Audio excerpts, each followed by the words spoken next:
Dulu kita pengen namanya Jus Lapen. Jus Lapen. Identik dengan nongkrongannya yang minumannya Lapen, Bro. Khas Jogja. minum dengan rambut ngono kae. Mohakan. Tapi nek kerja Mohakan. Rapiin. Oh, dirapiin. Curiga kamu debt collector apa gimana waktu dulu? Nek sales kok ya tampangnya. Berapa lama di Bali? Di Bali itu kurang lebihnya itu ya gak lama kok waktu itu. Di Bali waktu itu kalau nggak salah itu kurang lebihnya itu sekitar 5 bulanan. Kalau nggak salah itu sekitar 5 bulan. Itu masih Saya tetap pang-pangan di sana. Tetap pang-pangan, tetap ben-benan. Tetap ben-benan bro di sana. Tapi payu. Ngono. Apanya? Laku. Ben-nya? Ben-bennya. Enggak.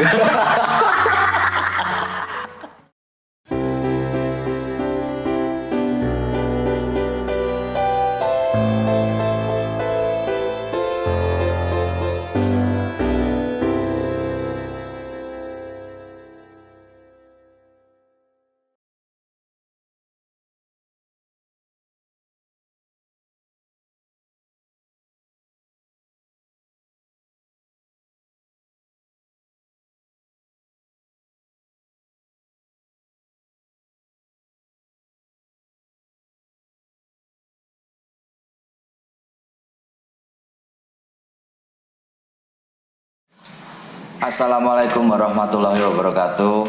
Sahabat-sahabat Kopi Pandan semuanya, apa kabar semua? Seperti janji saya kemarin, sudah lama tidak upload video. Dan malam hari ini saya hadirkan teman saya, teman lama saya. Sudah lama tidak ketemu. Bersama apa ini? Ustadz. Ustadz bro. Mas Reza ya. Mas Reza aja. Reza aja. Dan malam hari ini kita akan kulik cerita dari Mas Reza tentang kehidupannya yang dari lahir seperti biasa ya. Kalau di Kopi Pandan itu cerita kehidupan biasa aja. Dari lahir sampai sekarang jadi berwujud seperti ini. Kan pasti ada perjalanannya. Perwujudan. Pasti ada perjalanannya semuanya ya. Buat sahabat-sahabat Kopi Pandan, ini dia kita tampilkan Mas Reza. Monggo. Assalamualaikum. Waalaikumsalam. Saya ngerokok dulu. Ya sama, saya juga tak ngerokok. Nyok. Kurang ngerokok katanya kepiye ngono ya.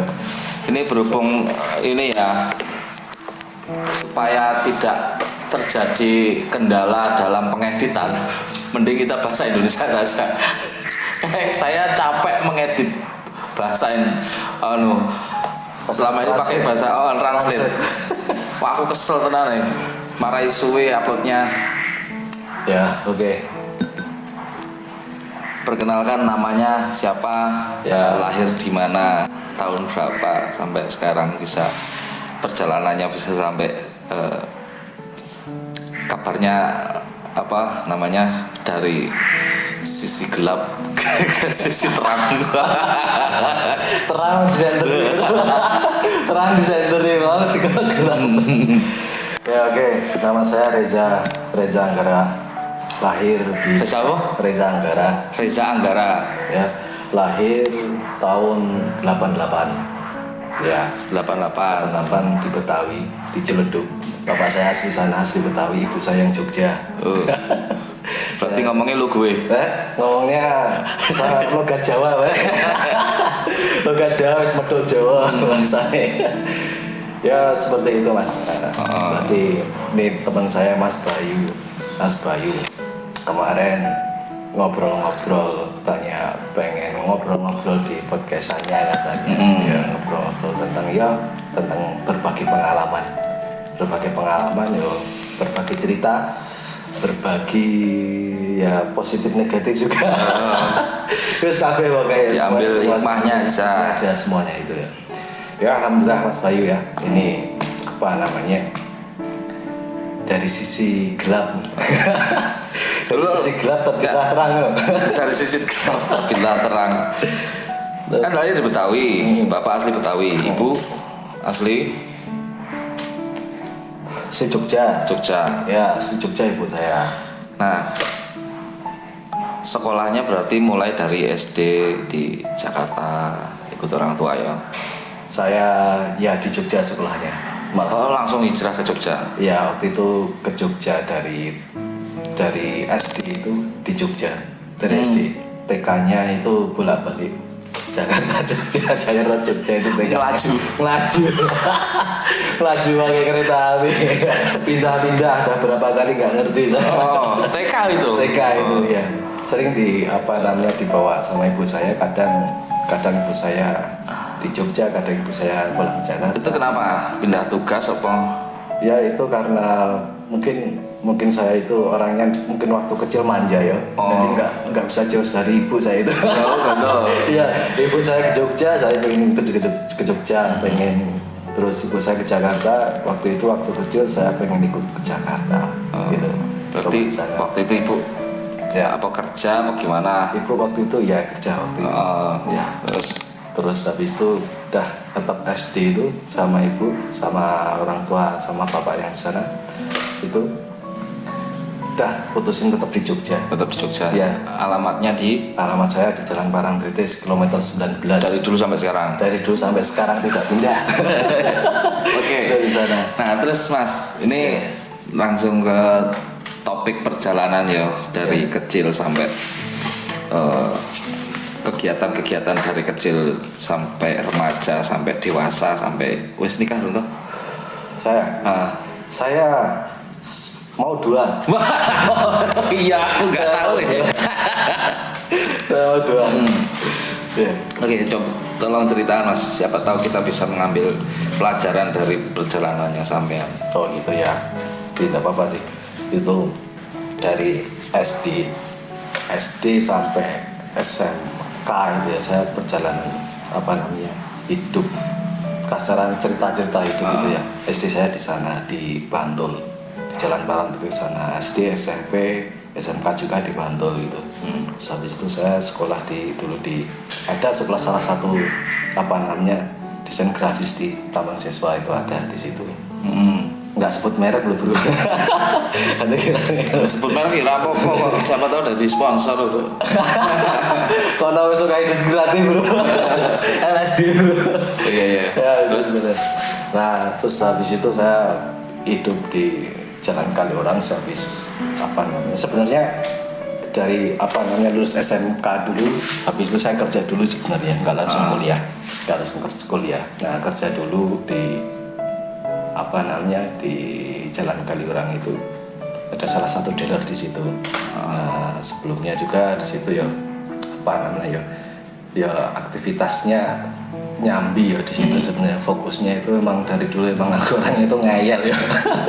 Ngeyel jadinya itu kerja itu buat sampingan gitu. Jadi yang aktivitasnya itu dulu itu suka nongkrong.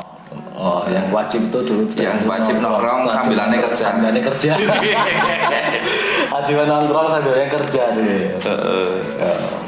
Ya yang namanya orang cari jati diri ya, cari pengalaman hidup ya, biar tahu sisi kesisinya yang sisi kesisinya yang lain itu, biar tahu ini itu yang kayak apa gitu. Nah, yang intinya waktu dulu tuh kerja itu nggak wajib kalau saya dulu. Yang wajib itu nongkrong dulu.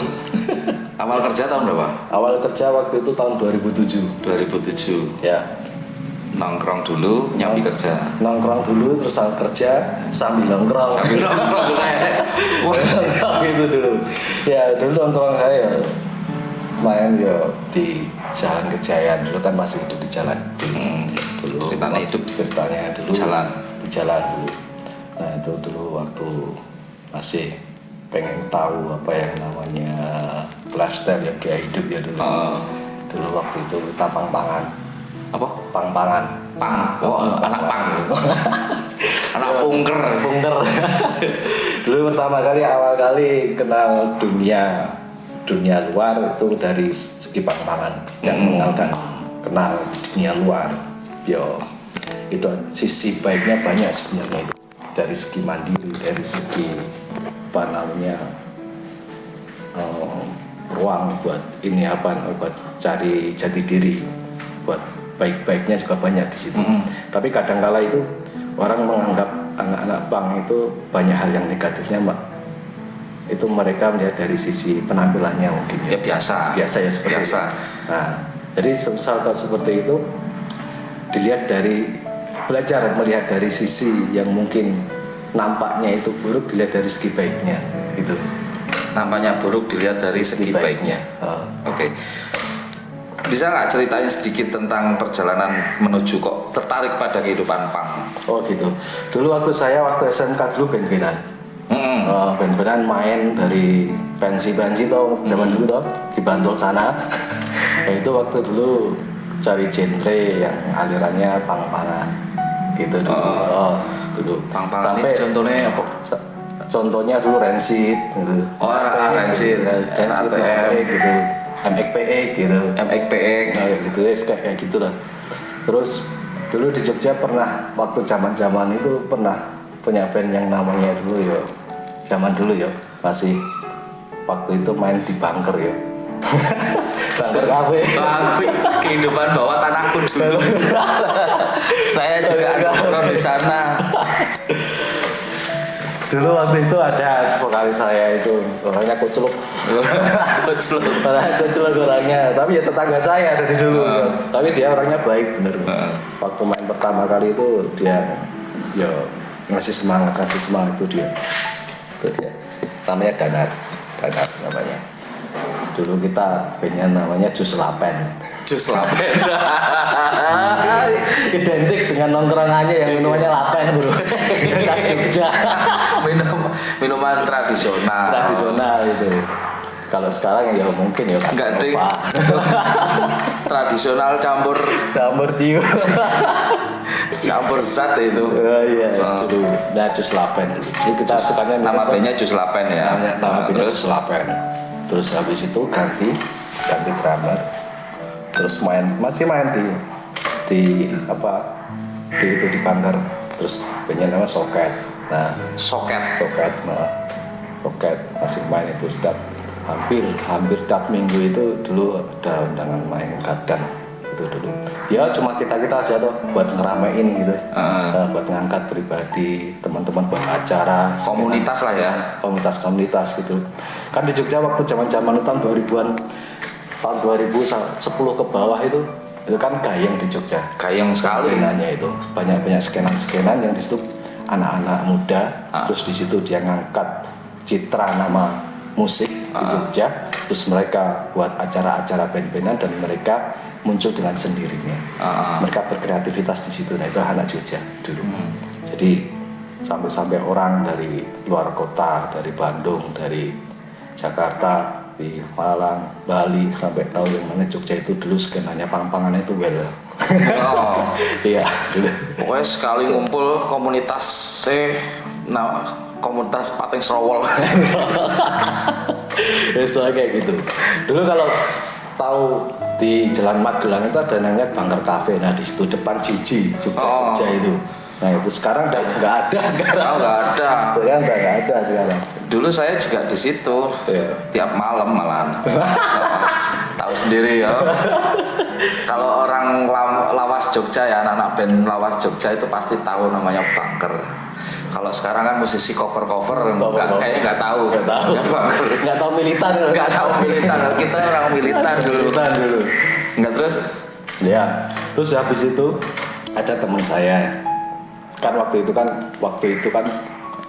kerjanya itu kan yang waktu di Jalan Kaliurang kan saya resign.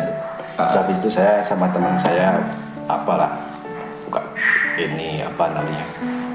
buka sedikit pikiran buat cari gimana caranya buat bertahan hidup kayak gitu. Sebentar. Anda bekerja dengan menjadi anak pang kalau malam, sambil nongkrong sambil kerja kayak mau. Dengan rambut ngono kae. Mohakan. Tapi nek kerja mohakan rapiin. Oh, dirapiin. Anda curiga kamu debt collector apa gimana waktu dulu? Lek sales kok ya tampangnya menakutkan. Saya juga office boy, kita bersih dulu sana. bersih ya. Iya, office boy. Office boy bersih saya. Anak pang tapi resian. Ya kan saya bersih, ngepel dulu, ngelapin motor gitu, ngelapin motor gitu, bersih oli gitu, bersih apa toolbox buat mekanik kayak gitu dulu. Buatin minum. Iya, buatin minum buat karyawan gitu dulu. Ya, waktu itu kerja di situ saya habis lulus SMK dulu buat cari inilah apa namanya, cari pengalaman lah. Makanya di situ saya bilang nongkrong sambil kerja baru cari pengalaman, bukan cari uang. Iya betul. Iya. Terus habis itu saya tinggal di Jalan Kaliurang tuh, di sana ketemu sama anak-anak. Ya waktu itu anak-anak udah saling kenal ya, udah banyak teman di situ. Terus lambat laun di situ ada teman yang yang ngajakin cabang juga. Cabang Cahrialino dulu. Cahrialino dulu. Nah itu mencoba tadi kan mau mencoba mencari pertahanan hidup gimana loh. Itu dengan cara nyablon kaos dulu ya, pang-pangan dulu. Mata pencariannya sablon kaos dulu. Orang-orangnya kan kreatif. Kalau kreatif lah. Ya. Kalau di komunitas itu ya. Iya. Yang saya tahu loh, yang saya kenal itu anak-anak seperti itu kan banyak yang kreatif. Jadi sablon terus berapa lama? Itu sablon itu saya di Jogja sama ada temen itu namanya Cimot sama Cimot dulu sekali. Dulu dia pertama kali nggak salah dia itu drummernya Tom 65 dulu. Pertama kali Tom 65. Tom ada dulu di Jogja ada. Tom itu artinya jarum. Ya, Tom 65 di Jogja ada itu dulu pertama kali drummernya itu kalau nggak salah itu Cimot itu, terus diganti Dinda. Nah itu dulu. Nah itu sama Cimot itu saya tak pikir ya itu diolah biar caranya caranya kita nyablon, kita nyablon berdua di situ di Jalan Kaliurang itu. Berarti Anda resign dari kerjaan sebelumnya, resign nyablon ya. Terus habis itu saya ditawarin sama si Cimot itu kan, ada ono koncoku, ada temenku itu DE lagi nyablonan neng Bali ngono kuwi. Sapa si Arif, ngerti Arif. Realino vokalis mbiyen to ngono kuwi. Ngerti, kayak lagi butuh uang, gue ngewangi ya wis. Kayak gitu dia kontak si Arif, terus Arif ke Jogja, pastiin saya. Lalu saya cabut ke Bali. Ya. Ke Bali gitu. Terus di sana lu lompat. Ya. Iya. Terus di Bali wes di sana. Ya niatnya waktu itu di sana bantuin si Arif itu buat sablon. Buat nyablon satuan, terus belajar sama si Arif itu. Saya diajarin nyablon, diajarin gambar, diajarin bersihin screen, terus sampai diajarin gesut sama si Arif itu. Wah, di sana dia sabar orangnya itu. Ya, itu yang mendidik Anda, yang secara langsung. Maksudnya skill yang benar-benar, skill nyablon yang benar-benar itu dapat dari si Arif itu. Arif yang di Bali itu. Di Bali. Oke. Iya. Berapa lama di Bali? Di Bali itu kurang lebihnya itu ya gak lama kok waktu itu. Di Bali waktu itu kalau nggak salah itu kurang lebihnya itu sekitar 5 bulanan. Kalau nggak salah itu sekitar 5 bulan. Itu masih dalam kondisi jiwa pang? Masih di sana pang-pangan. Sering, saya tetap pang-pangan di sana. Tetap pang-pangan, tetap ben-benan. Tetap ben-benan di sana. Tapi payu? Ngono. Apanya? Laku? Bandnya? Bandnya? Enggak. Nah kamu udah cabang di sana ya. Pang Jogja juga ke sana ben-benan. Tapi waktu itu sekali main di Twice. Twice Bar. Ada Twice Bar waktu itu. Terus di sana ada gang namanya Popis. Popis ya. Gang Popis ada kafe namanya Twice Bar. Itu miliknya X. Oh iya. Itu ya ada kan di sana. Nah di sana intinya saya di Bali itu waktu itu belajar sama si Arif itu. Nah di sana udah belajar sama beliau. Nah habis itu saya pengen rentak hati saya itu, saya pengen balik ke Jakarta habis itu di sana. Ya di Bali di sana ketemu sama teman-teman Jogja yang lain, sama di DJ Jogja, Caca Bin-Binan Jogja dulu yang dulu di sana di Bali. Wes ngumpulnya sepenak lah dulu di situ. Sebenarnya waktu itu berat sih ninggalin Bali. Nah, di Bali enak. Tahun berapa? Tahun 2008. Oh, setelah bom. Setelah bom. Setelah bom. Tahun 2008 itu. Untung kamu nggak kebom. Iya. Itu masih sangar-sangar yang hangat-hangat itu. Iya, hangat-hangatnya itu. Hangat-hangat itu. Terus Ya di Bali. habis itu Saya pikiran hati pengen pulang ke Jakarta, tengok saudara di Jakarta. kok nggak ke Jogja pikirannya? Di Jogja waktu itu waktu lama nggak ke Jakarta, kan di Jogja terus loh. Jadi di Jogja ngopo nanya Jogja, wah ke Jakarta lah, balik ke Jakarta tidak setuju gitu. Lihat tengok saudara di Jakarta, dari sana balik ke Jakarta, tengok orang tua, tengok nenek, tengok Pak Bule, Pak Le di sana. Ya alhamdulillah sehat-sehat semua di sana. Nah di sana waktu itu ya masih tetap ngepang di sana. Tambah beradul. Ya, di sana, tapi di sana ngepangnya itu waktu itu nggak kayak waktu dulu yang di Jogja. Di sana agak kalem, saya nggak pernah keluar kan. pang pingit gitu. Nggak pernah keluar waktu di sana di Jakarta. Nah, di sana kerjaannya sama, di sana cari kesibukan apa ya. Habis dari Bali kan di sana nggak ada kesibukan. Kalau numpang terus sama saudara kan di sana nggak enak juga loh. Ya, yang penting halal, yang penting yang penting halal, yang penting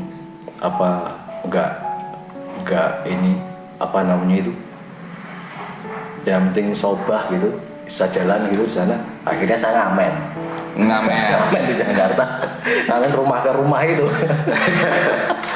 Saya tebak, pasti Anda bawa gencerung. Ya, bukan gitar malah. Oh gitar, rada elit. Rada elit. Pinjem kalau di sini dulu kencerung aku.